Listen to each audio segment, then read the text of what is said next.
வேண்டாம். செல்வத்தில் குறைவா, லா தஹ்சன் இன்னல்லாஹ மஅனா. வறுமையா, லா தஹ்சன் இன்னல்லாஹ மஅனா. குழந்தை இல்லையா, லா தஹ்சன் இன்னல்லாஹ மஅனா. மனைவி வேண்டுமா, நீங்கள் விரும்புகின்ற மனைவியை எதிர்பார்க்கிறீர்களா திருமணம் முடிப்பதற்கு, லா தஹ்சன் இன்னல்லாஹ மஅனா. உங்களுடைய மனைவியின் பிரச்சனை உங்களோடு இருக்கிறதா, லா தஹ்சன் இன்னல்லாஹ மஅனா.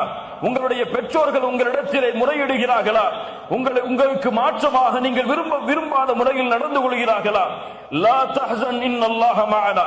கடனில் நீங்கள் மூழ்குகிறீர்களா, வெளியேறுவதற்கு வழி தெரியவில்லையா, லா தஹ்சன் இன்னல்லாஹ மஅனா. அல்லாஹ் ரப்புல் ஆலமீன் கூறுகின்ற தீர்வு, இந்த தீர்வை யார் தங்களுடைய வாழ்வில் ஏந்தி தங்களுடைய உள்ளத்தில் உறுதி கொண்டு கூறுகிறார்களோ, லா தஹ்சன், கவலைப்படாதே உள்ளமே, இன்னல்லாஹ மஅனா, எம்மை படைத்த ரப்பு எம்மோடு இருக்கிறான், அவன் நாடாமல் எந்த தீமையும் எந்த நன்மையும் உன்னை வந்தடையாது, லா தஹ்சன் என்று கூறினால் அல்லாஹ் எம்முடைய கவலைகளை எம்முடைய துன்பங்களை அல்லாஹ் நீக்குவான். இரண்டாவது கவலைகள் நீங்க இரண்டாவது வழி அல் இஸ்திக்ஃபார். அலி இப்னு அபி தாலிப் ரலியல்லாஹு அன்ஹு அவர்கள் சொன்னார்கள், இந்த பூமிக்கு 2 பாதுகாப்பு இருக்கிறது. இந்த 2 பாதுகாப்பும் அகற்றப்பட்டால் இந்த பூமி அழிந்துவிடும். அதில் முதல் பாதுகாப்பு எம்மை விட்டு சென்று விட்டது. இரண்டாவது பாதுகாப்பு மறுமை வரை தொடர்ந்திருக்கும். யாருக்காவது தெரியுமா? நான் கேட்ட கேள்வி புரிஞ்சா இல்லையா? 2 பாதுகாப்பு, இரண்டும் சென்று விட்டால் உலகம் அழியும். ஒன்று எம்மை விட்டு சென்று விட்டது, இன்னொன்று எம்மோடு இருக்கிறது மறுமை வரை.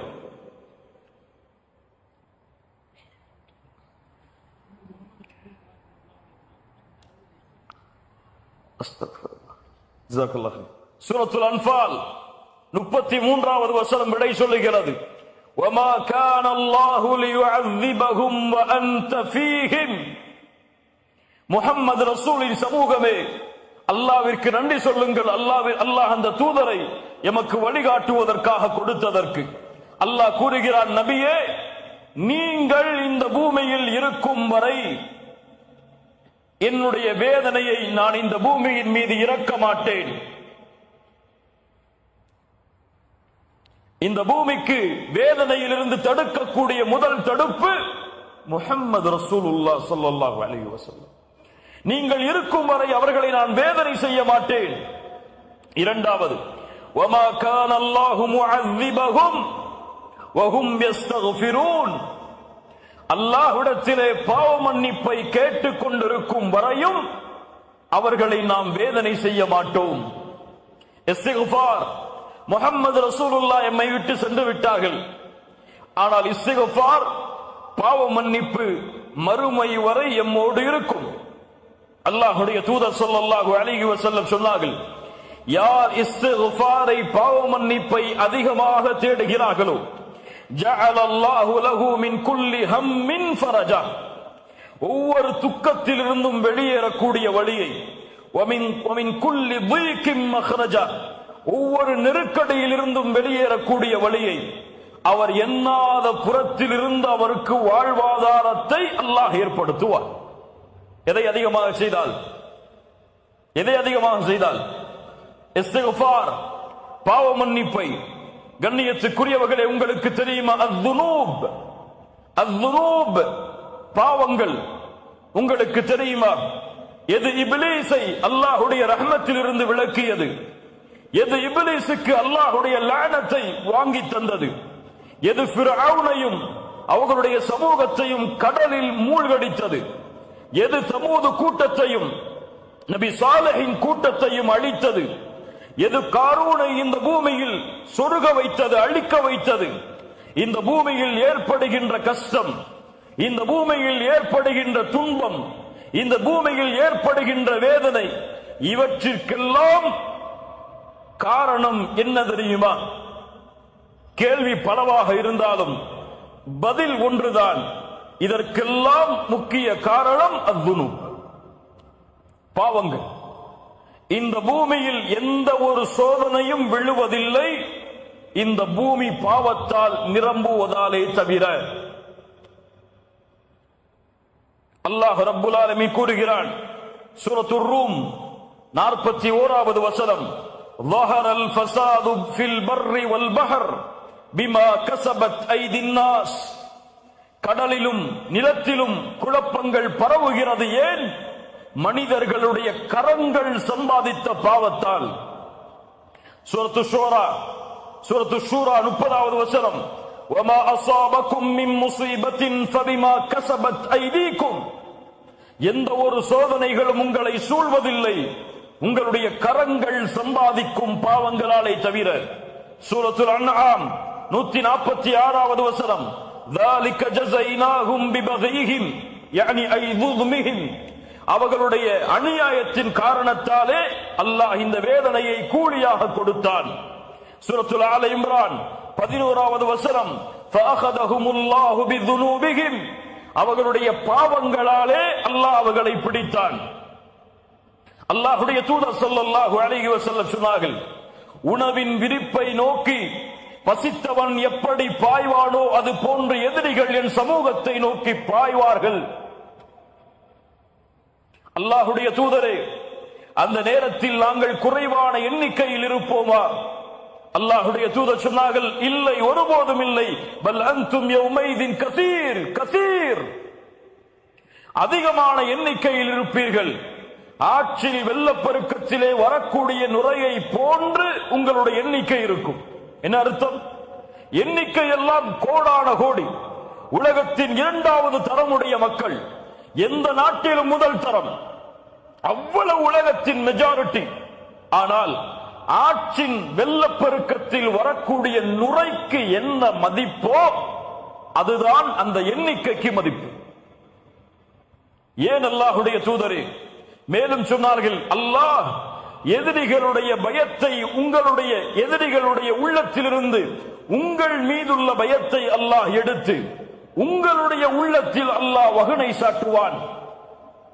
ஏன் இதுவெல்லாம் ஏன் நடக்கிறது? என்ன காரணம்? அல்லாஹ் விரும்பியதால் நடக்கிறதா? இல்லை. ஹுப்புத் துன்யா வ கராஹியத்துல் மௌத். உலக ஆசை, மரணத்தை வெறுக்கக்கூடிய தன்மை, இந்த இரண்டும் பெருகிவிடும் என்று அல்லாஹ்வுடைய தூதர் ஸல்லல்லாஹு அலைஹி வஸல்லம் சொன்னார்கள். ஆம், இதுவெல்லாம் எதை சொல்கிறது? இந்த பூமியில் பாவங்கள் நிலையாக இருப்பதால் தான் அல்லாஹ்வுடைய சோதனையும் வேதனையும் வருகிறது. இது ஒட்டுமொத்த சமூகத்திற்கும் தனிப்பட்ட மனிதருக்கும் சரி. ஆனால் கேள்வி கேட்கலாம், பலர் பாவம் செய்கிறார்கள், ஆனால் அவர்களுக்கெல்லாம் அருட்கொடைகள் கொட்டு என்று கொட்டுகிறது. பாவம் செய்யக்கூடிய மனிதன் செல்வத்தில் அதிகரிக்கிறான். பாவம் செய்யக்கூடிய மனிதனுக்கு உலகத்திலே மாடான மாளிகைகள் எப்படி கிடைக்கிறது? பாவம் செய்தால் தண்டனை உண்டென்றால் ஏன் இப்படி நடக்கிறது? அல்லாஹ்வுடைய தூதர் ஸல்லல்லாஹு அலைஹி வஸல்லம் அதற்கும் பதில் சொன்னார்கள். ஒரு அடியானுக்கு அல்லாஹ் இந்த பூமியில் உள்ள அருட்கொடைகளை கொடுக்க ஆரம்பிக்கிறான். அவன் பாவம் செய்தாலும் என்றால் அது அவனுக்கு கொடுக்கப்படுகிற அருட்கொடை அல்ல, அவனுக்கு அல்லாஹ் கொடுக்கின்ற வாய்ப்பு. சிறிது சிறிது அல்லாஹ் அவனை பிடிப்பான். எப்படி? இந்த ஆயத்தை ஓதிக்கொள்ளுங்கள். சூரத்துல் அன்ஆம் 44வது வசனம், فَلَمَّا نَسُوا مَا ذُكِّرُوا بِهِ فَتَحْنَا عَلَيْهِمْ أَبْوَابَ كُلِّ شَيْءٍ. எப்போது எம்முடைய நினைவை அவர்கள் மறக்கிறார்களோ அப்போது வானத்துடைய எல்லா கதவுகளும் அவர்களுக்காக திறக்கப்படும். அல்லாஹ்வை மறந்தால் வானத்துடைய கதவுகள் திறக்கப்பட்ட அருட்கொடைகள் கொட்டும். ஆனால் ஹத்தா இதா ஃபரிஹு பிமா ஊது, அல்லாஹ் கொடுத்ததை கொண்டு அவர்கள் நிம்மதியோடு வாழ்ந்து கொண்டிருக்கும் பொழுது அகத்னாஹும் பக்தா, திடீரென அல்லாஹ் அவர்களை பிடித்து விடுவான். அதற்கு பிறகு நஷ்டவாளிகளாக அவர்கள் மாறிவிடுவார்கள். அல்லாஹு அக்பர். கண்ணியத்துக்குரியவர்களே, உங்களுடைய வாழ்வாதாரம் குறைகிறது என்றால், ரிஸ்கில் உங்களுக்கு நெருக்கடி ஏற்படுகிறது என்றால் ஒரே காரணம்தான், நீங்கள் பாவத்தில் மூழ்குகிறீர்கள். உங்களுடைய இல்மு குறைகிறது என்றால் ஒரே காரணம்தான், பாவத்தில் மூழ்குகிறீர்கள். இப்னு மஸ்ஊத் ரலியல்லாஹு அன்ஹு அவர்கள் சொன்னார்கள், ஒருவன் கற்கின்ற இல்மை மறக்கிறான் என்றால் அதற்கு காரணமாக நான் அறிவது பில் ஹத்தீஅத்தி யஅமலுஹா, அவன் செய்யக்கூடிய பாவம்தான். இமாம் ஷாஃபிஈ ரஹிமஹுல்லாஹ், இமாம் மாலிக் அவர்களுடைய மாணவர். இமாம் மாலிக் அவர்கள் இமாம் ஷாஃபிஈ அவர்களுடைய இல்மின் திறமையை பார்த்து வியந்தார்கள். 9 வயதில் இமாம் மாலிக் எழுதிய முவத்தாவை முழுவதுமாக மனனம் செய்தார்கள். இமாம் ஷாஃபிஈ 9 வயதில் அழைத்தார்கள், யா ஷாஃபிஈ, உன்னுடைய இல்மை பார்த்து வியக்கிறேன். அல்லாஹ் உன்னுடைய கல்பில் நூரை வெளிச்சத்தை ஏற்படுத்தி இருக்கிறான். அந்த வெளிச்சத்தை பாவங்களால் அணைத்து விடாதே ஷாஃபிஈ. சுப்ஹானல்லாஹ், என்ன அறிவுரை பாருங்கள், என்ன அறிவுரை பாருங்கள். ஆம் கண்ணியத்துக்குரியவர்களை, எல்லாவற்றிற்கும் பாவங்கள் தான் காரணம்.